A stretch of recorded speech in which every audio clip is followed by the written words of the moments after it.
Welcome to Planet Poetry. I'm Peter Kenny. And I'm Robin Houghton. And this week, Peter's interviewing Mario Petrucci, and we're going to find out about his poetic journey from science to the spiritual. And we'll try to get to grips with another thorny issue, the prose poem. But before we do all that, we'd like to wish you a Happy New Year. Happy New Year, everyone. Have made any resolutions, Robin? I'm really poor at resolutions, I have to say, although I have a small resolution, which is to carry on with yoga with Adrian, which is my at-home yoga. She does it all the time, but she does every January, she does a new daily 30 days of yoga. So my resolution is to keep going with that, even though sometimes my shoulders feel like they're about to fall off. Oh. So I'm going to keep going with that. And then come the end of January, then we'll take it from there. That sounds good. At least you've got a plan for January. How about you? I've, as I always do at this time of year, a major word with myself about being less rubbish. And this year it's about trying to be more businesslike in my writing and sending things out and being a bit more organised. I think if I can manage that, then that'll be a win. And to try and stop being such a fop as well. Sounds good. So, because we're discussing prose poetry later, you've got a prose poem up your sleeve, haven't you? I have. Let me just whip it out. It's by Anne Carson, and it's from her collection Short Talks from 1992. And these are indeed short prose poems on a variety of subjects. And some of them are, shall we say, more puzzling than others. Uh-huh. But I'm going to read one that does make me laugh.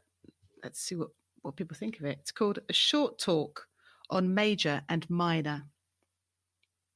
Major things are wind, evil, a good fighting horse, prepositions, inexhaustible love, the way people choose their king. Minor things include dirt, the names of schools of philosophy, mood and not having a mood, the correct time. There are more major things than minor things overall. Yet there are more minor things than I have written here.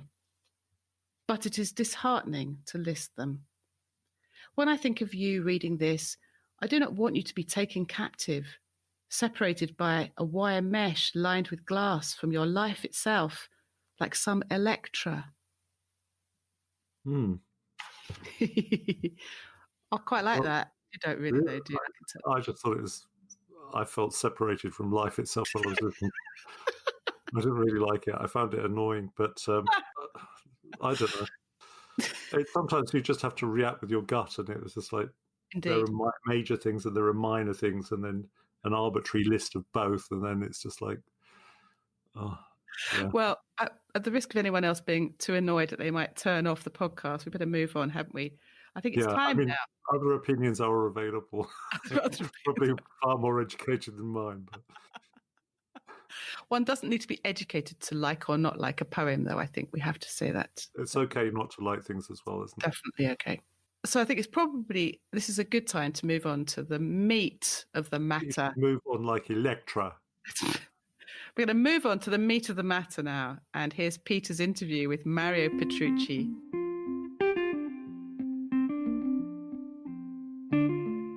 Since the release of his first volume, Shrapnel and Sheets, in 1996, Mario Petrucci has been a singular presence in English poetry. He has a PhD in optoelectronics, which the internet tells me is the branch of a technology concerned with the combined use of electronics and light, and another degree in environmental studies. When I think about Mario's earlier work, I can't help thinking of one of those knobbly models of a molecule. There are clumps of concerns such as war, history, and poems about love and family and about his Italian heritage, all sort of connected with one another.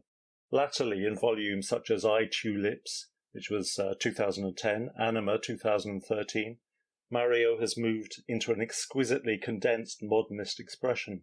Underpinning all his work is a scientific impulse, which flavours works such as Flowers of Sulphur and Heavy Water, but this is accompanied by a continuous, soulful engagement with the divine. This autumn sees the launch of a new collection from Cinnamon called Afterlove, and I'm delighted to welcome Mario Petrucci to our podcast. Lovely to be here. Thanks, Peter. It's very generous. So when we're recording this, we're all recovering from coronavirus, or at least the lull between the first and second waves. How have you fared, and has it affected the way you work? I think it's a return to the natural condition of the poet, isolation and difficulty, with shards of sunbeams. I felt part of something that's fascinating and troublesome. It's great territory for a poet to be in. I do sort of fear that kind of tsunami of lockdown poems that are going to come. Yes, I'm not writing those. I'm writing counterculturally. I'm writing love poems. Okay, so one of the things we're doing in this podcast is poking a stick at the relationship between science and poetry. So how do you think a background in science has informed the way you think about poetry and the subject matters you're prepared to take on? Yeah, that's a kind of enduring question for me. Niels Bohr said we are suspended in language. And of course, there's different kinds of language. There's the language of mathematics, the language of poetry, the language of politics, the language of accountants. There are all these different languages we're immersed in and that we subsist in. And science has a very particular way of expressing itself. And I think this all goes back to Cubism, relativity, and modernism that were broadly coeval. They all had quantum leaps in their understanding of themselves at around the same time. They started looking at themselves. Science started looking at itself through quantum physics, and poetry started looking at itself through modernism. And what I've learned from science in that process is the intensity of attention. The intensity of attention that science gives to its subject is related. It has a kind of kinship with the intensity of attention that poetry gives to its subject. I have a sort of mental picture of you in boffin mode, forensically pulling apart language. But that's the thing I learned as a scientist, not to settle for superficial appearances. You can't. Yes. And as a poet, I've never settled for the superficial. Absolutely, and that really shines through your work. Could I ask you to read the poem O Anima from your collection Anima? It seems to be a poem that could only have been written by you. There's a few words to say about this because Anima is part of a much larger sequence called I Tulips, which the book I Tulips draws on as well. And that was 1,111 poems written over 7 years. And this was a kind of subsequence within that larger sequence. And what that sequence is trying to do, and this book does the same, is to try and work on several levels at once. The quantum idea that everything can be or become everything else. So it's a love poem, but it's also an archetypal poem, and so on. And it's an existential poem too, in its way. O Anima, you ran ahead when Magma was just a girl hurled along masculine vertebrae to spill her tresses hotly orange, or part in pleasure there and here her many yellow lipsticked mouths. You blessed the pool where bacteria unthinking Brownian ways through measured light chose instead one day to walk, and continents still fused hip to shoulder, you smouldered on each southern bed, dreamy with depth and loosely loved, where underwater vents teethed in drews, sent upwards plumed biota as campfires do by gloomy streams. And even through reptilian doom you grew patient for me as the Nile for sand, or that green-brown rind on crocodiles. You waited for sun and mind to grow me, with every journey hearse to crib become one slow breath. And now I breathe creation in, as though that oxygen were easy on these lungs, received through a look fearlessly ancient from a creature formed not of rib, but water, who found at last air and fire, or as bluish earth in all its seas glares in love upon airier blues, or the airborne bird ever chooses to keep motionless its egg, or settles in the nest it makes itself with delicate shivers to rest within that perfect fit. Though today I sleep and skit, so sense myself a swallow stalled and brought too soon to ground, who sees thus calls to your sky moving on above to wait for me. Wow, that's so great, Mario. Obviously, anima is the term used in Jungian psychology to describe the feminine part of a man's personality. Mm-hmm. Listening to that again, it almost seemed to me like a sort of creation myth of feminine power. Yes. We live in a time when issues of identity politics are discussed with increasing passion. Do you feel, in retrospect, any sort of trepidation about taking on a subject like this? Not at all. Robert Good. Creeley talks about saying something as it goes. And something that occurred to me this morning thinking about this interview was how back in the 80s and 90s, when you and I used to go to workshops, it seemed that the primary concern of workshops, and this is not to be derogatory about them, was to purify the poem, to make the meaning clear and simple and accessible to everyone. I'm not so interested in that now. I'm interested in complicating the meaning, in enriching it, in making it archetypal, as in quantum physics, allowing it to operate on several levels at once. So you don't quite know what it's about, but you're deeply moved and profoundly stirred by it. I think that's an essential role for poetry outside its other dominant role as a form of high-class entertainment. Yeah, I agree with what you're saying about that time as well, because as a reader, I'm always attracted to ambiguity now, and that's where you can sort of bring your own feelings as a reader and your own contribution as a reader to dwell in that ambiguity. Gandhi said you must be the change you wish to see. Yeah. And I believe I've learned from him that you must be the poet you wish to read.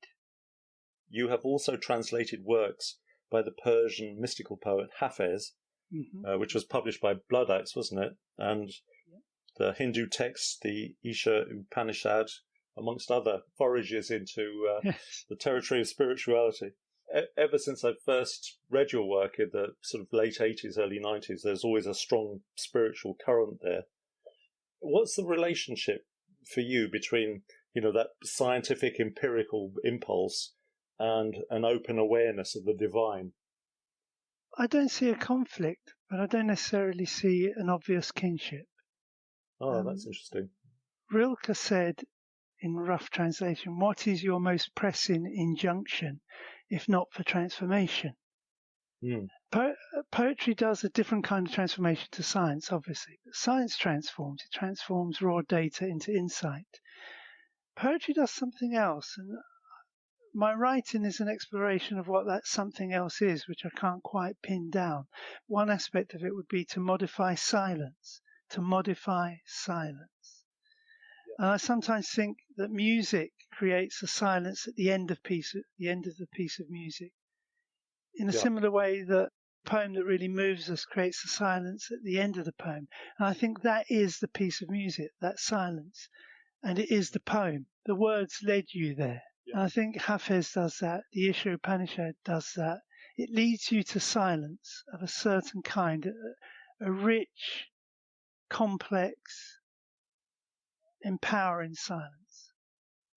That was actually, weirdly enough, going to be my next question to you about that silence, and because I found that quote on your website about what is the point of writing a poem if not to modify the silence. There was a wondrous little poem in I Tulips which I really love called I Rather Love, which dovetails quite nicely into this notion of silence. The other thing I should say before I read this poem is I write a lot of ecological poems that are not obviously ecological poems, and that do something that I find in some ways poetry doesn't seem so concerned about doing anymore, which is to be concerned with its own sound. There's enormous musicality in I Tulips, I think. It's very rare to meet a painter or a sculptor who isn't interested in paint or clay, the medium itself. So it's difficult to kind of help readers, it sounds patronizing, but help readers to see that the sound is at least as much of the meaning of the poem as the obvious message, the kind of syntactic message. I rather love not things, but what lies behind these, the way a year is sometimes glimpsed past ear of corn, or December come out of blue to one who knew only sun. Perhaps such are best unsaid, so all might speak of corn and sky, or strip Decembers down to black scaffold trees, where life sings and sings to death, each silenced thing.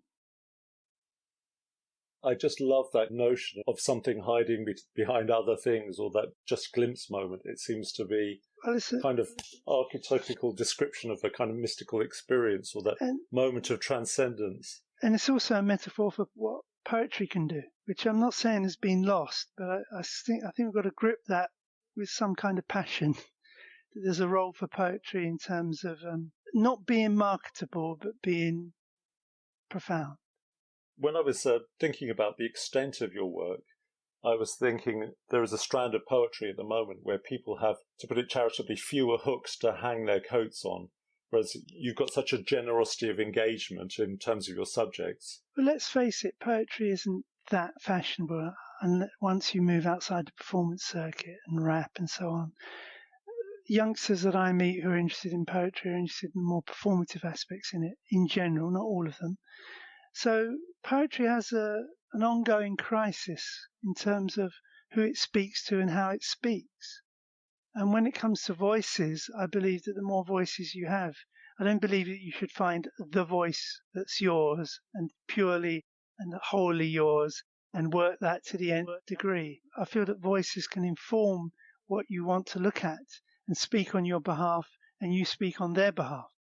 Yeah, I couldn't agree more. I mean, just speaking personally for a moment, I sort of view it as a kind of sub-personality thing. That I write everything from horror stories to plays to poems to whatever, and they're all giving vent to different parts of me.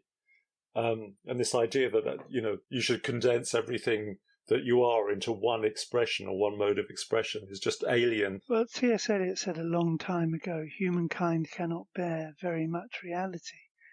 I sometimes wonder whether ecology can't bear too much humankind and whether we can't bear too much of ourselves. We live in a time when the idea of truth is under siege.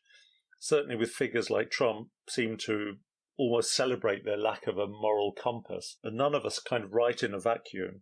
Do you see yourself as responding to this at all, or is the current chaotic situation something to just slam the door on? Well, I used to respond to current events in a very immediate and forthright way through a poem and through articles. I've written papers, and I used to be more involved in the media, BBC Radio, television, so on. But to be frank, I found there wasn't too much interest in what a poet had to say about such things, unless there were that handful of poets at the forefront of the discussion, of the conversation.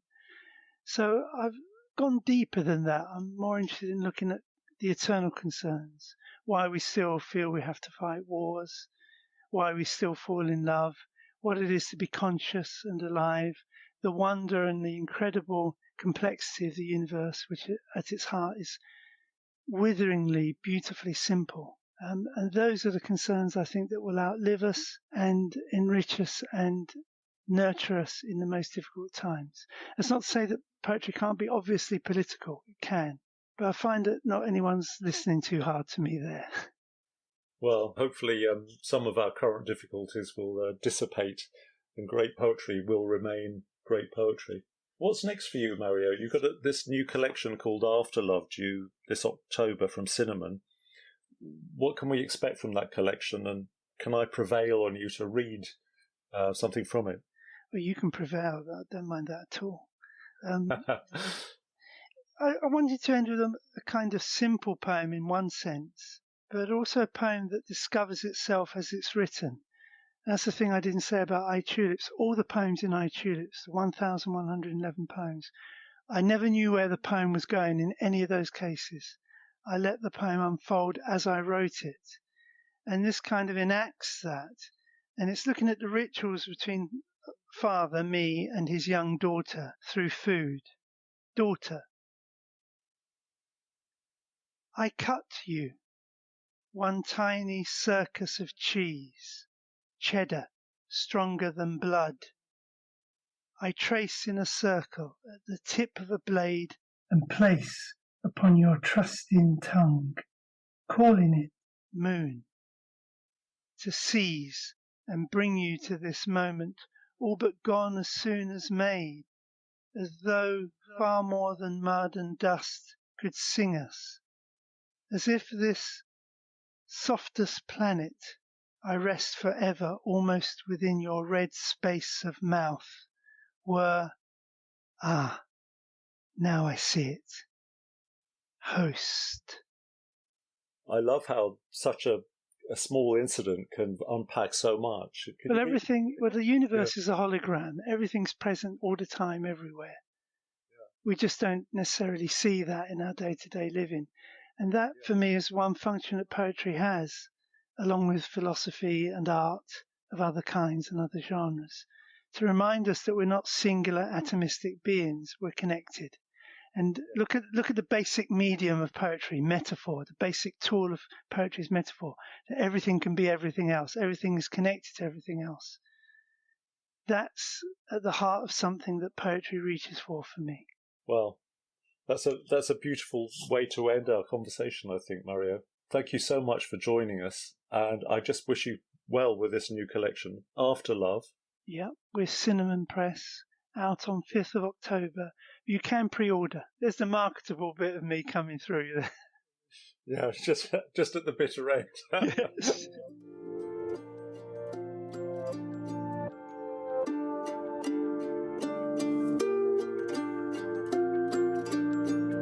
And to continue the marketing theme, we've got a very special offer from Mario.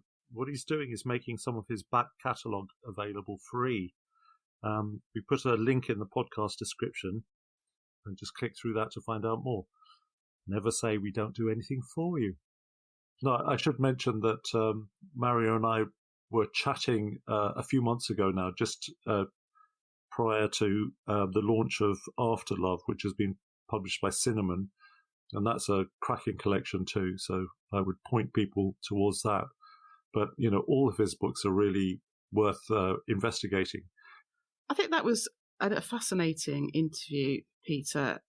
Mario's got so much to say, really right from the start. I love the way he talked about how science and poetry are both engaged in this almost forensic intensity of attention. I thought that was absolutely right. I liked what he said about that science transforms raw data into insight and poetry transforms. And there's a sort of a ... What does poetry transform?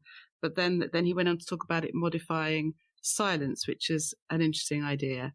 Yeah, I've long thought about silence as well, actually. In fact, I seem to remember Mario and I chatting about it when we first met, which was an awful long time ago now. But there is that sense that anybody that's into music, and my classic example is sort of, I don't know, something like Kind of Blue by Miles Davis, where there's, you've got all this lovely jazzy music, but it's interspersed with all kinds of silences that feel quite charged. The silence themselves is obviously part of the music, as any musician will tell you. One way of listening to music is to actually listen to it as a kind of collection of charged silences rather than the notes themselves.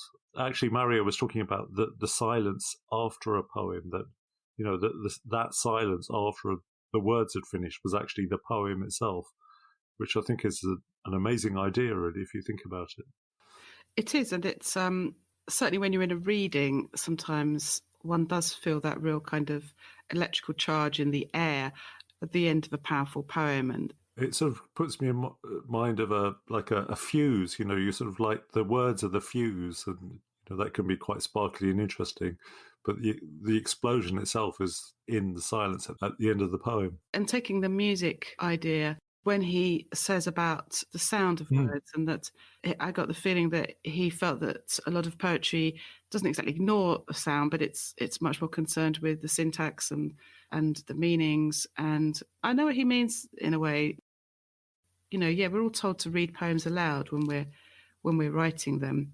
But there's also more to it than just that, isn't it? It's being able to identify how sounds actually aid the meaning. And yeah, especially with his collection, Eye Tulips, because I remember picking that up and being slightly, it took me a while to get into it.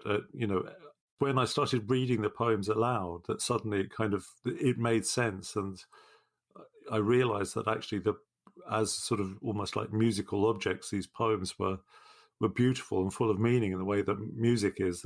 And I love that thing about, he's talking about, embracing ambiguity. When you're listening to music, there's you get a non-verbal charge of meaning from that. And I think, when a poem really sounds beautiful, you get the meaning of the words, but you get a kind of non-verbal freight with it if there's music in the poem itself. So it's a kind of another level. Essentially, what I'm trying to say is I think Mario's big and clever. Well, certainly anyone with a PhD in optoelectronics, did I get that right? That sounds pretty impressive, doesn't it?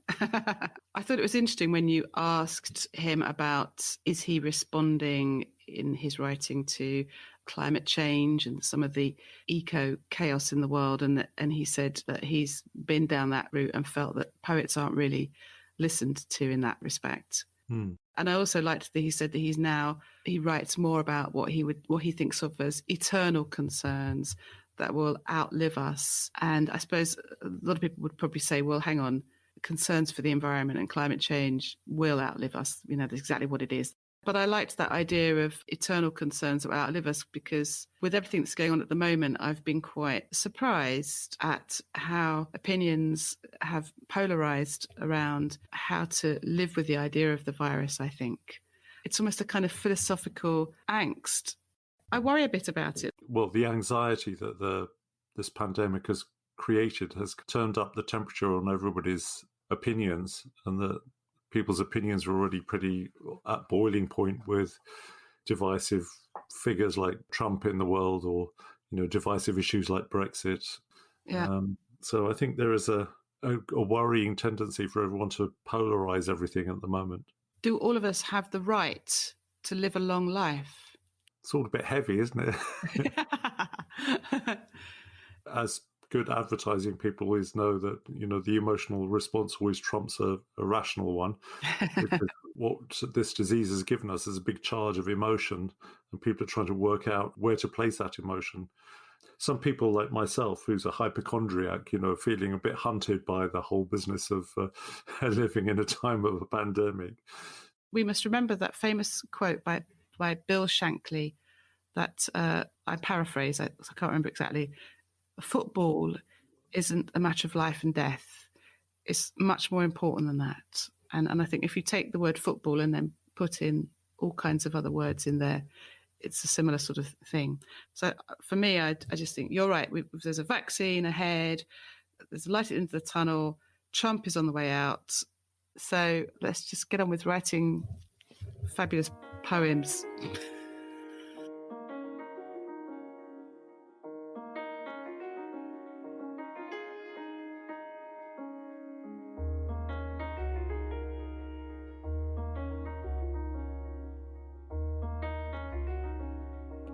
We've got a thorny issue today.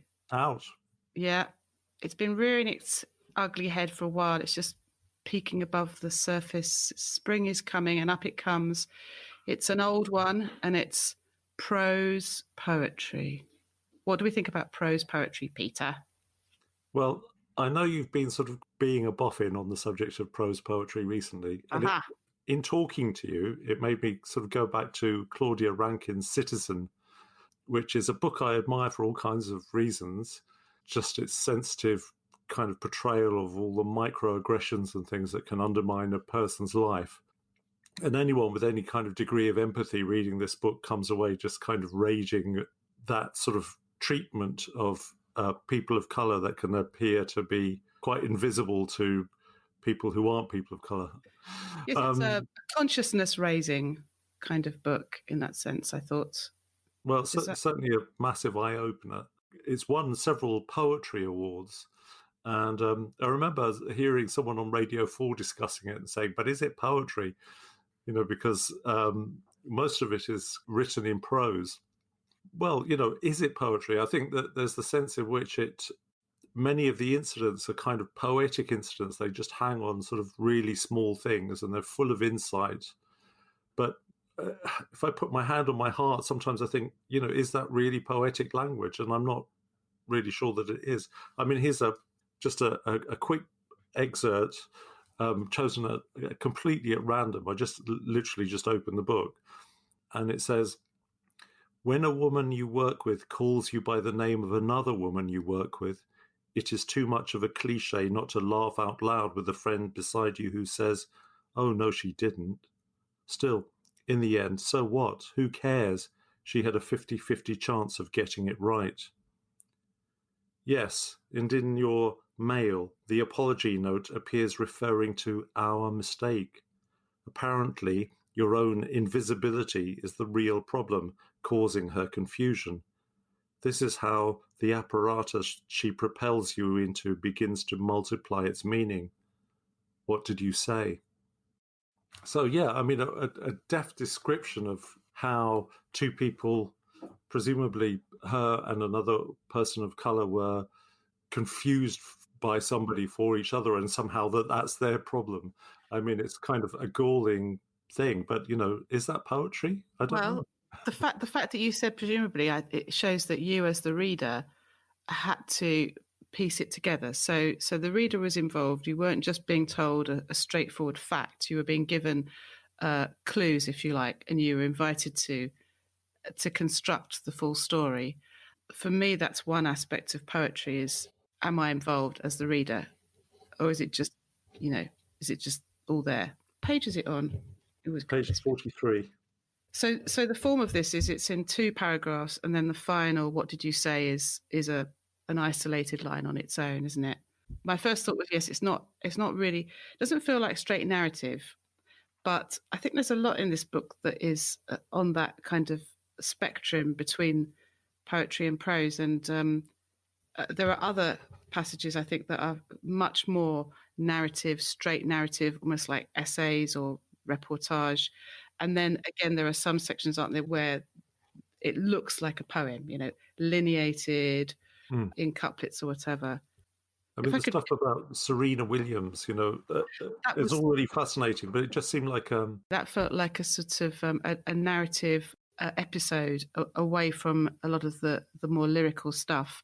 And of course, there are all these photos and artworks interspersed. If we're going to question whether prose poetry is poetry, what about all these artworks? Yeah. You see, I'm on my high horse now. But if I may be so bold as to quote a little from Mr. T.S. Eliot, who said, "It would be convenient if poetry were always verse, but that is not true. Poetry may occur at any point along a line of which the formal limits are verse and prose. I may suggest that a writer, by using, as does Mr. Peirce," he's talking about St. John Peirce, who wrote this long thing called Anabas, Mr. Peirce, certain exclusively poetic methods, is sometimes able to write poetry in what is called prose. So the question is, what are these exclusively poetic methods, I suppose? I suppose that's what you're saying, isn't it? Is it Baudelaire and his Fleur du Mal? That's prose, but there's an absolute kind of rhythmic oof going through all that. That's right.